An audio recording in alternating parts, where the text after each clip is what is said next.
হামজা চৌধুরীকে কিনতে চেয়েছিল লিওনেল মেসির বার্সেলোনা। অর্থাৎ লিওনেল মেসি যখন বার্সেলোনায় খেলেন তখন হামজা চৌধুরীকে কেনার জন্য কথা বলেছিল বার্সা।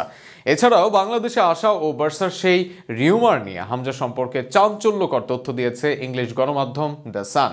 তাদের সেই প্রতিবেদন নিয়ে বিস্তারিত থাকছে প্রতিবেদনে। হামজা চৌধুরী বর্তমানে বাংলাদেশের স্পোর্টস অঙ্গনের সবচেয়ে পরিচিত নাম।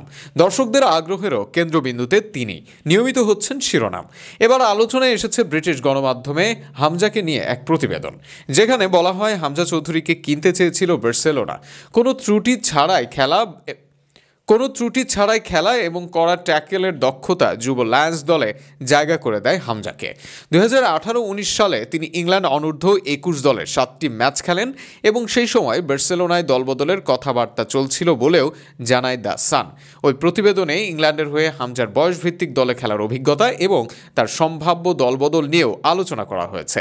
বর্তমানে শেফিল্ড ইউনাইটেডের হয়ে খেলা এই ফুটবলারের এক সময় বার্সেলোনায় যাওয়ার সম্ভাবনাও তৈরি হয়েছিল। বাংলাদেশে হামজার আগমনে ফুটবল প্রেমীদের তুমুল উন্মাদনা ও উষ্ণ অভ্যর্থনার কথাও প্রতিবেদনে উল্লেখ রয়েছে। বাঙালি মুসলিম মা ও সৎ বাবার সুবাদে হামজার শৈশবেও বাংলাদেশে এসেছিলেন। 2021 মৌসুমের ইংলিশ প্রতিযোগিতা FA কাপে শিরোপাজয়ী এই তারকা AFC এশিয়ান কাপ বাছাইয়ে খেলতে ভারতের বিপক্ষে ম্যাচের আগে বাংলাদেশে আসেন। এরপর থেকে কয়েকদিন ছিলেন সমর্থকদের মধ্যমণি হিসেবে। সেই মুহূর্তগুলোর ভিডিও নিজের সামাজিক যোগাযোগ মাধ্যমে শেয়ার করেছেন হামজা।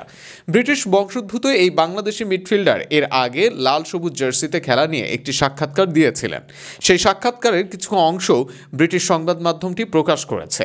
দেশটির ক্রীড়া ভিত্তিক আউটলেট ভার্সাসকে 2024 সালে হামজা বলেছিলেন, শিশু বয়সেই বাংলাদেশ আমাকে অনেক কিছু শিখিয়েছে।